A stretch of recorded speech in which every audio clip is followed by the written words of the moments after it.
All right, you're live. All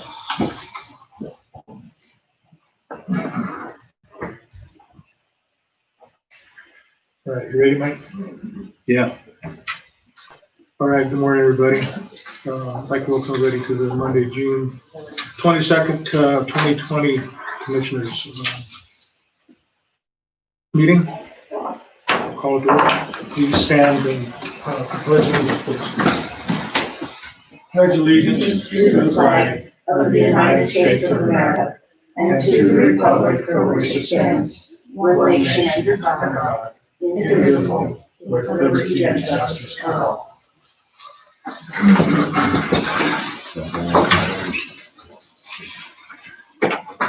hope everybody had a good Father's Day weekend.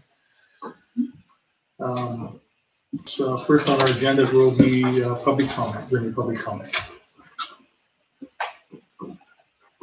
All right, hearing none, we'll move on to approving the minutes from June 15th, 2020. I'll make a motion to approve minutes for June 15th. Motion's been made, or I will second that motion. Motion's made and seconded to approve the minutes from June 15th, 2020. All those in favor signify by saying aye. Aye. Any opposed? Motion carries.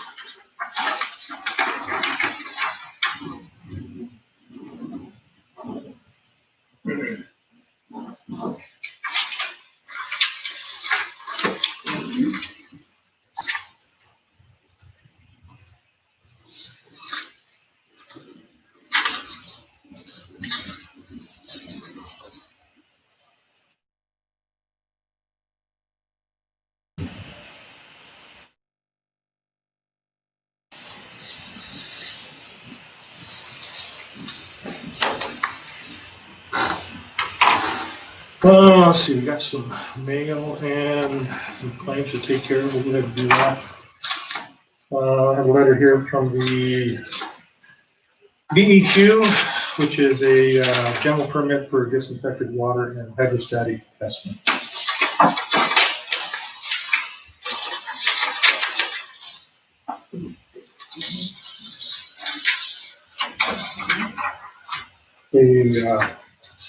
On alert from the Department of Health on meningitis and a wastewater digest. Be available in the Commissioner's office if anybody is interested.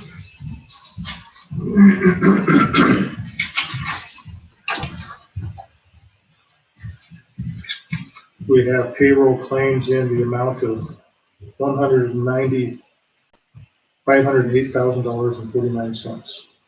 I'll make a motion to pay claim. Motion made and seconded to pay the claims in the amount of $508.49.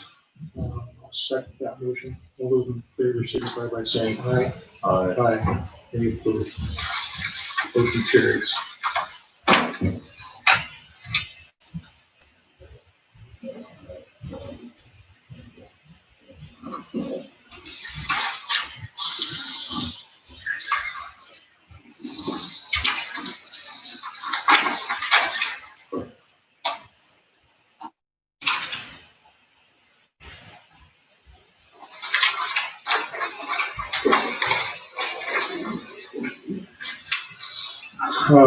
Regular claims in the amount of $59,792.16.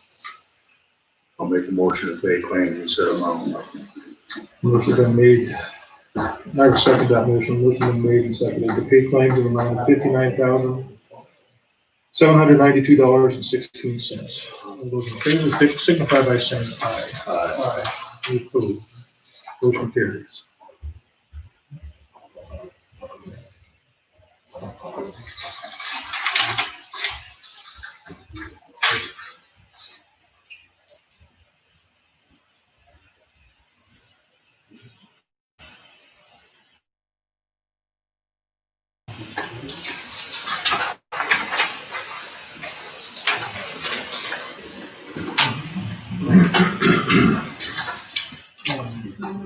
So we got a little bit of time. Let's, Mike and I both had a pretty busy week last week. We'll do a little commissioner's update. Let's see, I attended the Recreation Board meeting. The SST, which stands for Sweet Smelling Toilet, has been installed at Holloway Park, and it looks really nice. Board did a great job, and there's a lot of help from the city and other agencies to help get this installed. So it was a great project. The board would like to start working on the pavilion project for Holloway Park, and they discussed the irrigation system at Connors Field. They also had a proposal for the MSU architecture students to help with the trails project. We had a virtual meeting with the Silos Master Plan Steering Committee. Planning is progressing on schedule. Discussion on phased approach to improvements in the density desired for the campsites. They also presented a basic design with options. The first public meeting will be scheduled sometime in the end of July. Our conservation district meeting was a virtual meeting as well. There were agency reports. They reviewed 310 and new applications. Mosquito board meeting, we elected new officers. Tom Hay is the chairman. Mike Belger is the vice chair. We will start mosquito trapping this week. Interviews for seasonal hires starts today, and a discussion on district expansion to the north. And we're also needing another board member if anyone is interested. Attended the airport board meeting. They talked about the hangar construction extension on individual's contract. There's a new airport lease, which we will take care of today. And it was determined that they need to resurvey the east side of the Canyon Ferry Airport because the survey pin was removed by Fish, Wildlife, and Parks. They are working on upgrading the fuel purchasing system. Fair board meeting, discussion on a safe plan that could be implemented for the fair to proceed, and a discussion on the 4-H portion of the fair and how to implement that plan. The fair board signed their bylaws. And we also had a Board of Health meeting, discussion on the swimming pool opening plan. We would like to open in 2 weeks. The board authorized Sean and Teresa to review the plan. There was discussion on the fair and rodeo. Both need to submit plans to the sanitary and public health for review. We're meeting on that again this Friday at 9 a.m. And also the sanitarian would like to start doing food service inspections, and we need to work on that contract. That's all I have. What do you got here, Mike? The health board, they also had the, Sean went out with DEQ to Two Brothers Tires and found an extra 1,000 tires in Winston and approximately 5,000 tires in Rayersburg. That's being handled by DEQ. I believe there's another site in Belgrade, so that's going to become a pretty extensive case, I believe. Rec board we went over, weed and mosquito boards I went to, solid waste board, the silo steering committee, and also did several visits to the silos areas over the last couple weekends on complaints from kids running motorcycles all over the place, four-wheelers, people speeding down the roads, loud parties, all the normal stuff that we hear from out there. So that's going to have to get a look at from somewhere. Other than that, that's pretty much it. All right.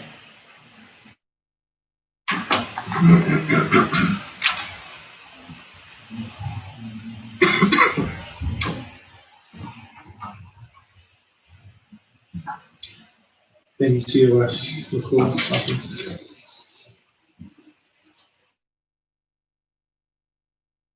All right, with that, we're just a few minutes early. We'll start with Kevin McCutcheon from Payne West Insurance. Talk on the Montana State Workers' Compensation Pool.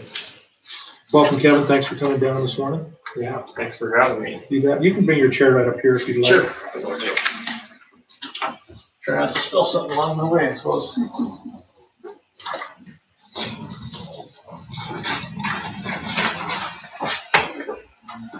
So I'm here to talk to you about the workers' compensation program.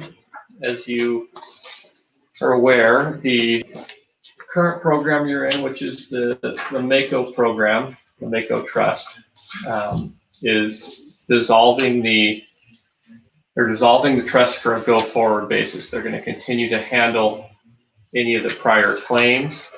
But with that change, Mako has made a shift to work their program with the Montana State Fund.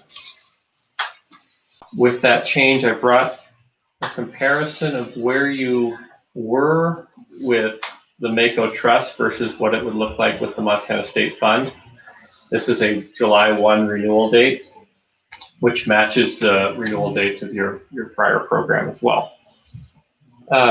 You'll see when you look at the comparison, and I kind of sliced it and diced it a lot of ways, so I want to show you what we're looking at. So if we look at this first one, which shows on the bottom corner, it says 97,196.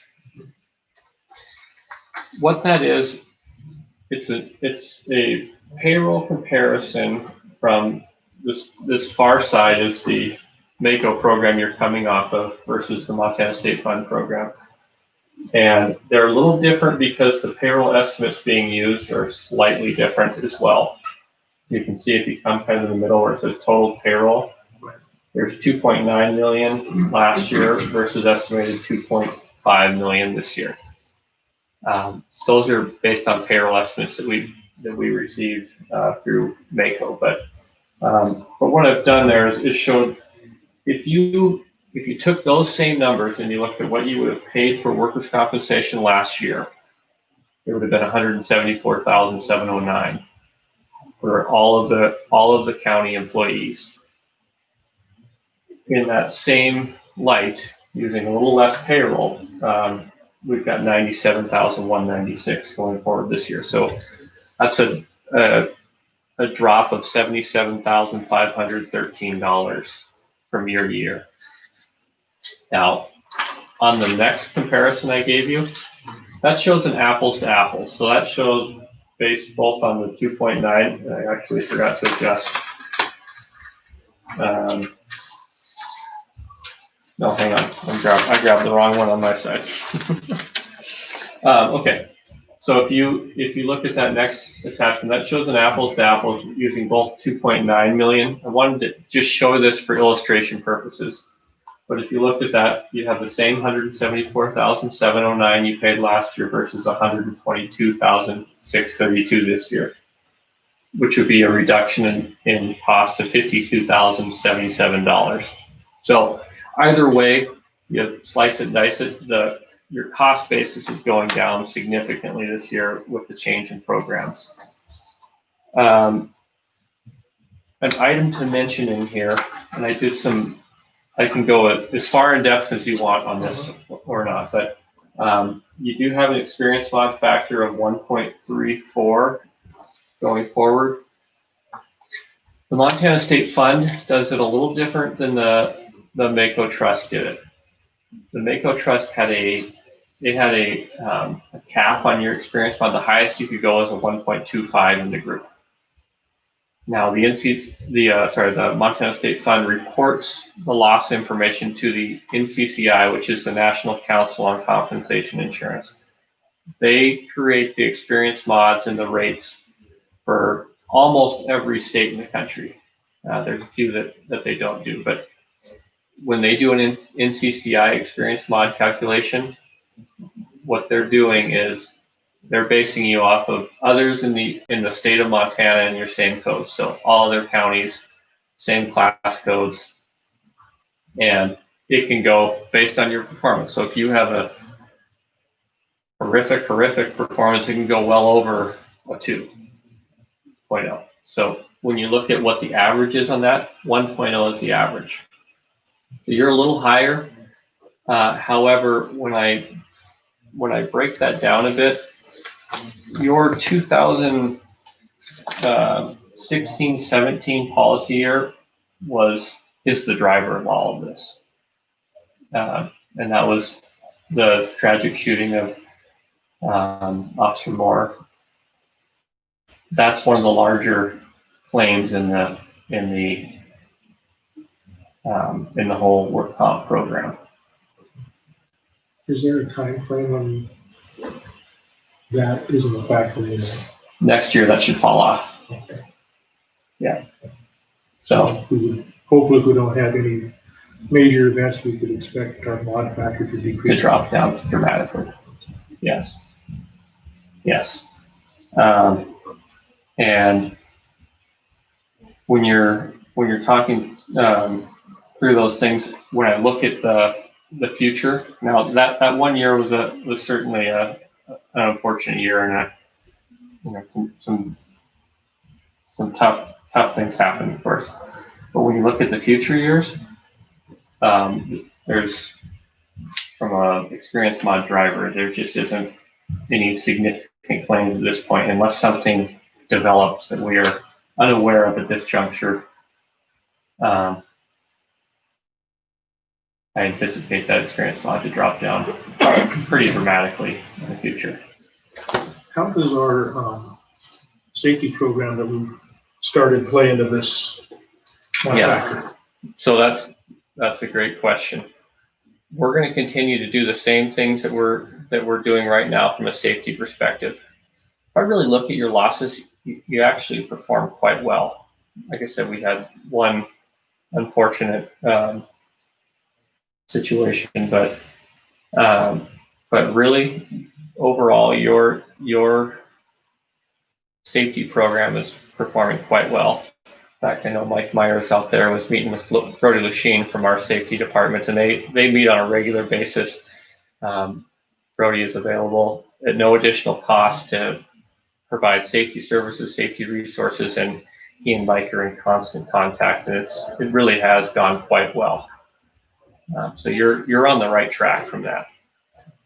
I think that's going to be a very positive position for you all. Let's see.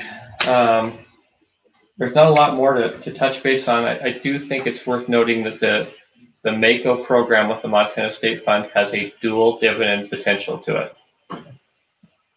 There's one based on just your individual experience. So, and that's declared every year by the Montana State Fund Board of Directors. So that is completely your county's experience. If they declare a dividend and you're eligible for that dividend, you earn it. The next one is based on the MACO pool as a whole. And the state fund should be in the near future putting out the scale information of how that group dividend works. But if the whole group performs well enough to earn a dividend, then that dividend is declared back for the counties. So it's actually a pretty darn unique program and a pretty significant opportunity for a second dividend. But that first one, if you've paid attention to the Montana State Fund the last few years, they've had very significant dividends that come back to their policyholders. The last 3 years, they've been 40 million, sorry, I'm saying it in the wrong order, 35 million last year, and then 40 million each of the prior 2 years to that of dividends coming back to policyholders. That has averaged around 22% of a premium in those types of returns. That's not the exact number, but it's right around that range. So pretty significant numbers have been coming back from that dividend. Worth noting because it plays into your safety program. The more emphasis you put on safety, the better potential dividend that's possible. Are there any questions on that program?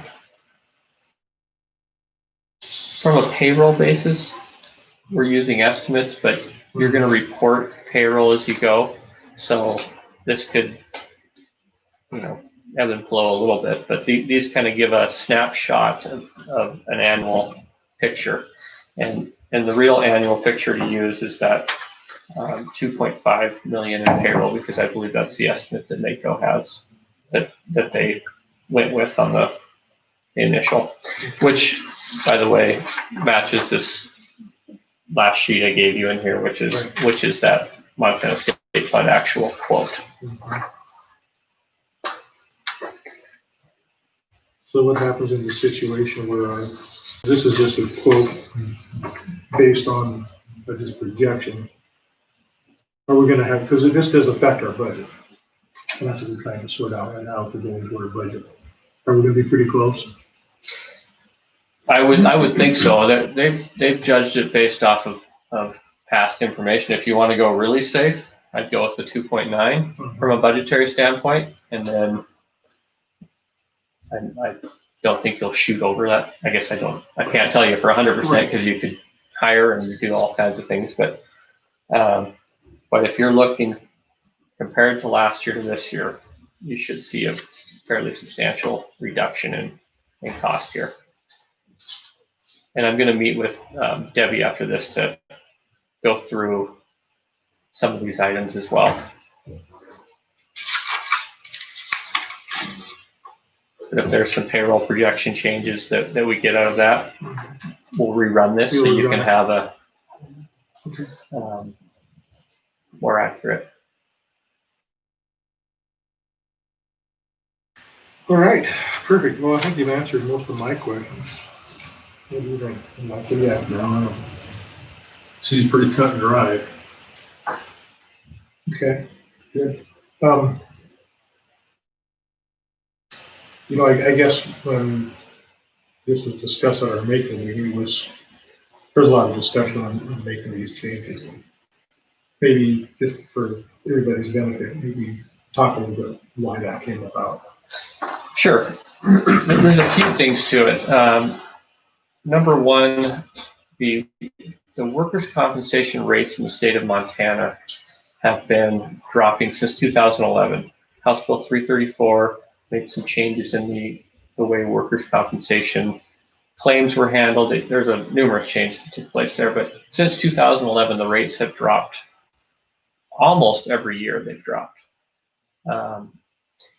Prior to that, we were the highest in the country for workers' compensation rates. We're kind of in the middle of the pack now, from my understanding. So it actually has made some pretty significant changes. But with all those rate drops, the counties as a whole, they were grouped as a pool, right? So you're sort of sharing dollars in your pool, if you will, for different claims from different counties. And what I think they looked at was maybe there was a more cost-effective way for the counties to participate in a program that's still their program and still part of the MACO program, but could do it in a financially more feasible way. I think MACO as a trust was still in solid position in terms of could they have made it as a trust, but they were doing so at higher rates than they believed that you could have received elsewhere. So as a whole, I believe, I wasn't in those meetings, but I believe they looked at what's the best thing for our county members here. And that's why they shifted to this Montana State Fund program, because it still has a return component to it. It has a dual dividend component to it. And it doesn't have that accessibility feature that any trust has available, which is, hey, if we run out of money, we've got to tell the counties they've got to put more money into this thing. So it kind of offered you lower rates with more of a guarantee. So I really believe that they looked at that from a best interest of the county's standpoint. All right, well, do you have anything else, man? So when we deal with workman's comp now, do we deal with the Montana State Fund, or are we still dealing with MACO enrolled in the Montana State Fund? So MACO will still be involved a little bit. You could hear from them occasionally. You'll deal more with, from a claims perspective and all those things, you'll deal with the Montana State Fund. My understanding is from old claims, so anything that's open that was handled by the trust, they still have some claims management that MACO will be doing on that. But anything going forward, 7-1 going forward, will be handled by the Montana State Fund claims folks. And so you'll hear mainly from them, and then mainly from Payne West Insurance as well. That'll probably be the majority of the contact, but every once in a while you might hear from Shannon over at MACO. I think that was one of Mike's questions. claim issues, so. Yeah. I guess we'll receive all that information times when time comes. Yep, so we'll get that, and actually, we're gonna put together a claims team, spreadsheet for you, so you've got claims team from the state fund, you've got loss control help from the state fund, you've got Brody from our Payne West loss control team as well. So you have a team of contacts that you can work through, because we wanna keep a close eye on what's happening from the claim status, and that way we can keep that constant communication going. We can get people back to work earlier. We can manage those claims as they come through. Perfect, well. I guess we got anything else there? That's all I have. That's all I have. Great, well, Kevin, thanks so much for coming down, and we'll be in touch with this. We can go up and see Debbie, so. Yep, I'm gonna go up and see Debbie, and then this, with your approval, should be a 7-1. And we put it into the MACO program. You have two options. You don't have to go in the MACO program with the Montana State Fund. I just think it makes the most sense because that is a dual dividend in it. Okay. Yeah. So, like I said, with your approval there, it'll enroll 7-1 and should have a pretty seamless feel to it. Okay. So. Perfect, we'll hear something before then, from them, before 7-1. From MACO? Yeah, or from you. Oh, sure. Yes. But we're all ready to just shift it in there. So if you have questions, please let me know. I know we've been in touch a little bit leading up to this, but if anything pops up, you think of a question, later on, just give me a holler, and I'm glad to help out any way we can. Appreciate your time. Thanks for coming down. Thank you. Thank you.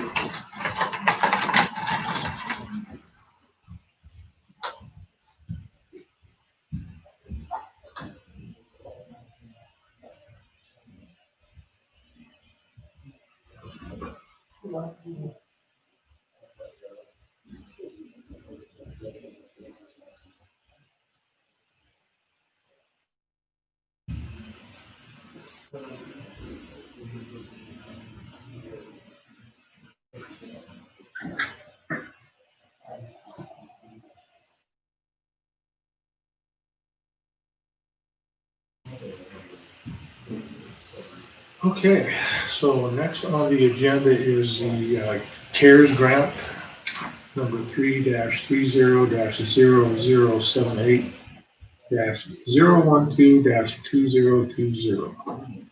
And this is a grant that is provided to our public use airport. It is a $20,000 grant.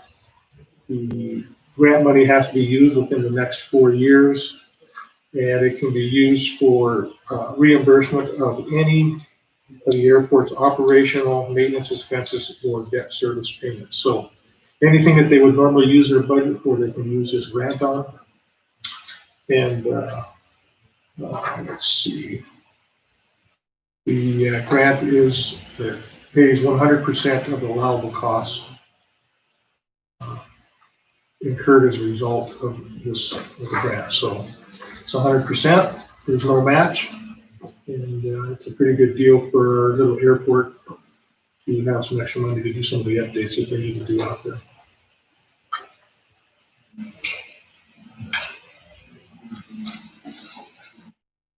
Do you have any questions, Mike? This is tied to Corbett or anything, it's just a CARES grant. CARES, yeah, which is, CARES stands for COVID. It is part of the COVID Act, but it doesn't require there to be any expenses related to COVID. Just provide some additional money to make sure that our public use airports stays open.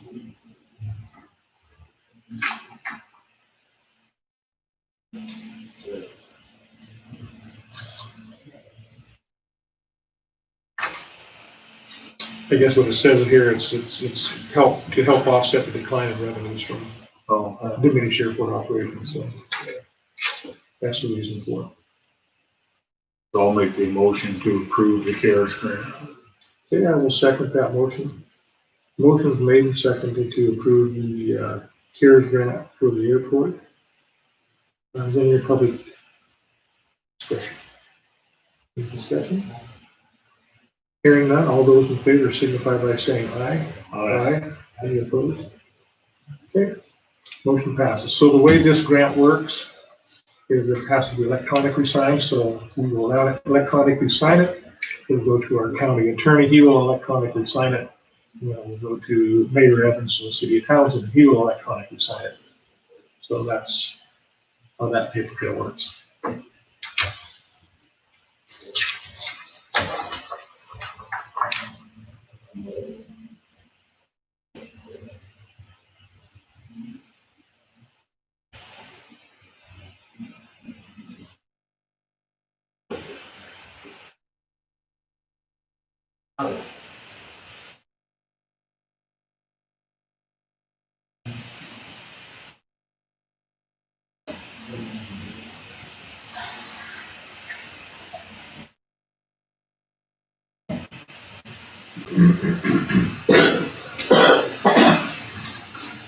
Next on the agenda are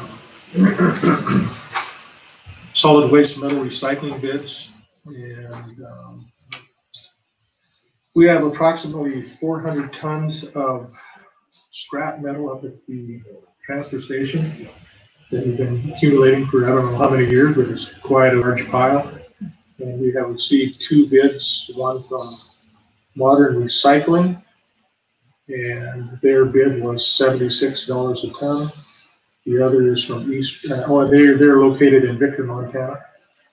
The other one is from East Ridge Enterprises in Butte, Montana, and their bid is $80 a ton. And it is they'll furnish all the equipment and trucks to bale and remove the metals, and they will shear up the tires, grain refrigerators, and clean up the area.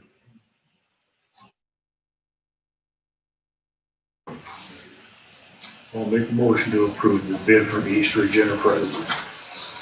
Okay, I will second that motion. Is there any discussion?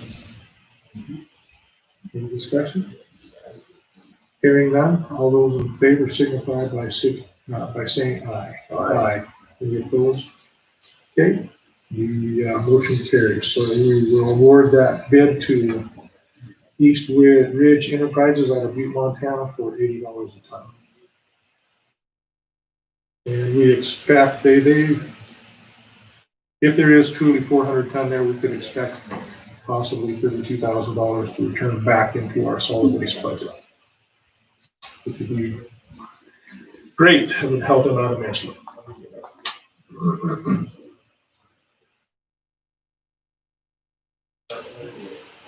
I'm sorry, did I understand correctly that we're going to get money? We are going to get money. Okay. Yeah, that's a change, isn't it?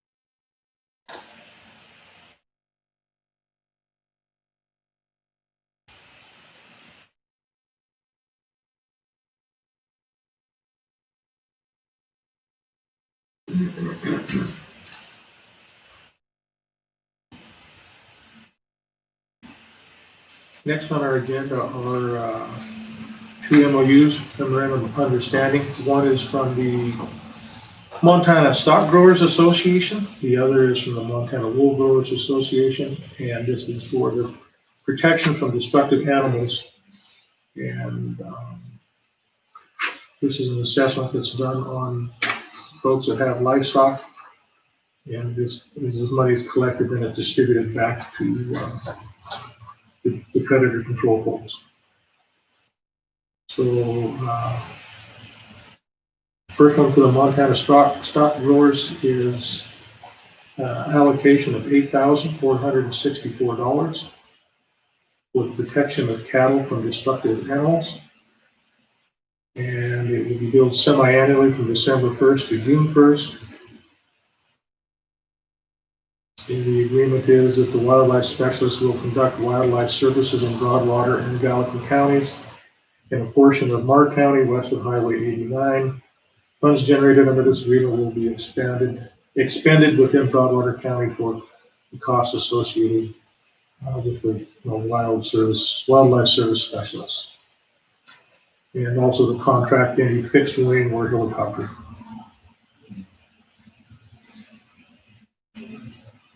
There are a report of 16,928 cattle on the rolls in Broadwater County, and the fee is 50 cents a head. Want to do them separate, Mike? Yeah. Okay. So, is there a motion to approve and sign the Montana Stock Growers Association MOU? I'll make a motion to approve and sign Montana Stock Growers MOU. I will second that motion. Is there any discussion? Any discussion? Hearing none, all those in favor signify by saying aye. Aye. Aye. Any opposed? Okay, the motion passes.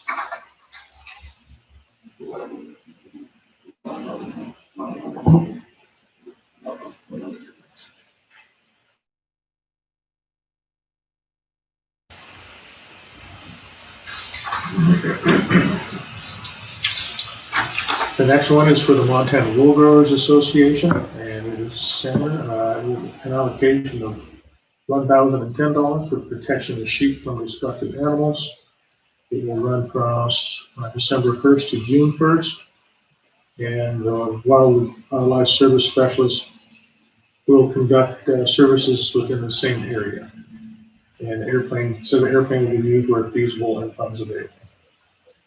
Report of 2019 sheep on the rolls in Broadwater County at 50 cents a head.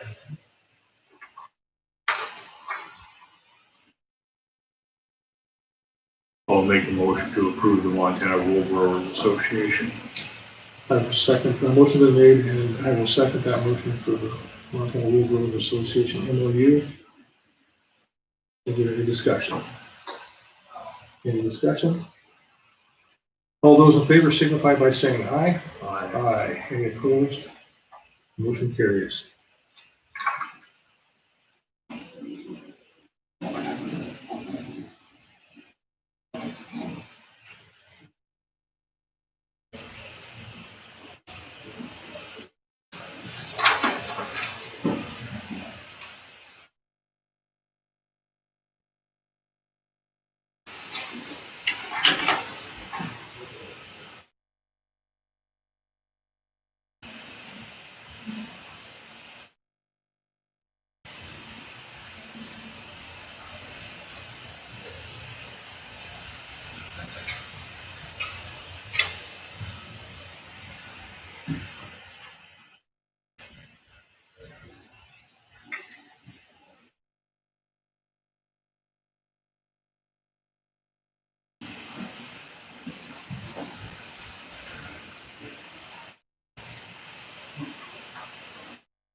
Okay, next on our agenda is the airport lease, the Townsend City County Airport.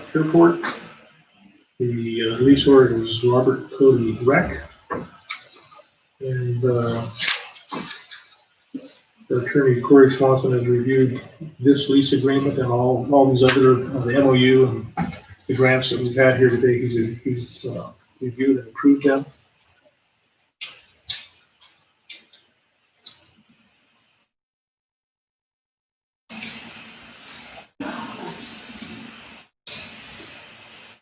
And this lease is for lot number 6.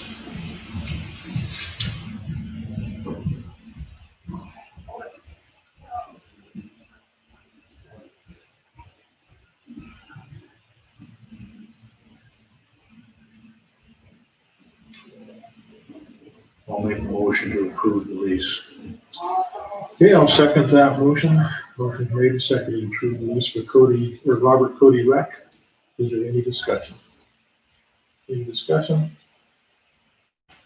Hearing none, all those in favor signify by saying aye. Aye. And then any opposed? Motion carries.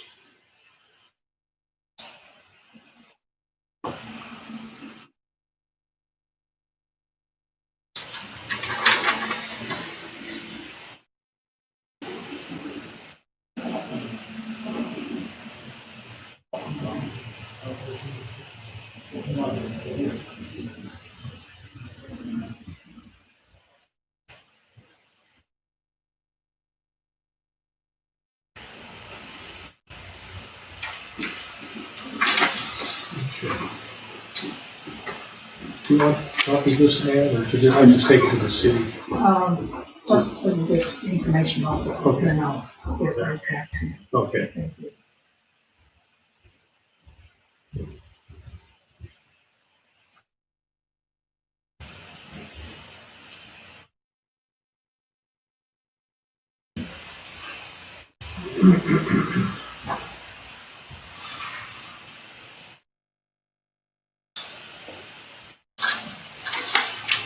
All right, I think that's everything that's on the agenda. Do you have anything else, Nick? Nicole, did you get an email from Lowell Hanson? Okay, so we need to dig up that paperwork. And sent him the minutes, I believe. Is that Yes, correct, I did. Dan? I Okay. sent Okay. him the minutes. Okay. Okay. All right, and that's what he was requesting. Wow, 2007. 17, yeah, it was, yeah. And I believe we have some, well, that might have been before we were posting it to YouTube. But I think we need to have an in-house meeting, just a discussion on this. Were you a commissioner? You weren't a commissioner in 2017, were you, Commissioner Fulford? No. Okay. There were some sanitary issues, with environmental health, Oh, okay. that I recall. So I think it's worth having a conversation with Sean before it comes back to a commissioner meeting. We can get up to speed on it. Right. So there were some DEQ, issues. No, I shouldn't say issues. That makes it sound bad. Some things that we need to discuss, I think, before having Lowell come down here and have a meeting. That's just my 2 cents, though. All right, perfect. So I guess just for everybody's information, our agendas, our meeting tomorrow with Bureau of Reclamation and JSJ to review and inspect the results for the Silos Campground KOA. And then the proposed door scheduled with our county attorney at 5 p.m. That meeting out at is going to be out at the KOA site, Silos area. That's at 9 o'clock. Wednesday the 24th, we're having budget working meetings with buildings. I think District Court, Val, I'm not sure if you can make it yet or not. Fair Extension and DES. And on Thursday, June 25th at 10 a.m. We are scheduled to have commissioner district meetings, but they will be a virtual meeting, so we'll just be attending in our office, listening to with everybody else as we do our district meeting, trying to maintain our social distancing. So that's how that's going to happen. Can I ask a question on that? Yeah. For myself and for the public record, I suppose. This working meeting tomorrow, that will not be live streamed via YouTube, correct? Right. Okay. And the public is welcome to attend, of course. This does not have anything to do with the RPA project and the Silos Master Plan, correct? It does not. This is a separate, okay. Every year they have to do an annual inspection out there, the Bureau of Reclamation does. We go over those results and see, hopefully the items have been corrected. If they're not, determine why and what's actually taking place to get them corrected. Perfect, okay. And then Wednesday's meeting, that's a working meeting also. Are you anticipating recording or live streaming that meeting? Our working meeting, Perfect. But public still welcome to attend. But it is a working meeting. Okay. I just had a comment come in from Debbie Randolph. I think we were on the same wavelength. She asked if the meeting Wednesday at 10 will be live streamed. So I think that answers her question. No, it's a working meeting, open to the public, not live streamed, correct? Okay.